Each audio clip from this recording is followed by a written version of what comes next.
नवरात्रोत्सवात सकाळी 6 ते रात्री 12 पर्यंत स्पीकरला परवानगी. हायकोर्टाच्या आदेशाचं उल्लंघन होणार नाही याची दक्षता घ्या. जिल्हाधिकाऱ्यांचे निर्देश. नगरपालिका क्षेत्रातील सांडपाणी प्रक्रियेसाठी महाराष्ट्राला जागतिक बँकेकडून 4100 कोटींचा निधी. राज्यातील नगरपालिकांमध्ये सांडपाणी प्रक्रिया केंद्र उभारणं, शुद्ध पाण्याचा पुनर्वापरावर भर देणार. सामाजिक कार्यकर्ते सोनम वांगचुक यांना अटक. लेहमध्ये हिंसाचार भडकवल्याचा आरोप खोटे असल्याचं वांगचुक यांचं स्पष्टीकरण.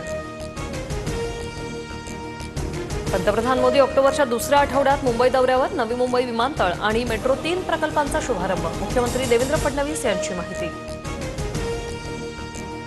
पंजाब नॅशनल बँक घोटाळ्याशी संबंधित फरार आरोपी नीरव मोदीचा मेव्हणा माफीचा साक्षीदार होणार. विशेष सीबीआय न्यायाधीशांकडून 22 सप्टेंबरला मेहताच्या माफीच्या अर्जास मान्यता. मध्य रेल्वेवर आज मध्यरात्री विशेष ब्लॉक भायखळा आणि सायन्स स्थानकावर फुटओव्हर ब्रिजचे गर्डर्स बसवण्यात येणार. तर उद्या रेल्वेच्या तिन्ही मार्गांवर मेगा ब्लॉक. जानेवारीपासून 2147 भारतीय नागरिकांना अमेरिकेतून भारतात परत पाठवलं. भारतीय परराष्ट्र मंत्रालयाची माहिती. बेकायदेशीर स्थलांतर आणि व्हिसा फसवणूक करणाऱ्यांविरोधात कारवाई.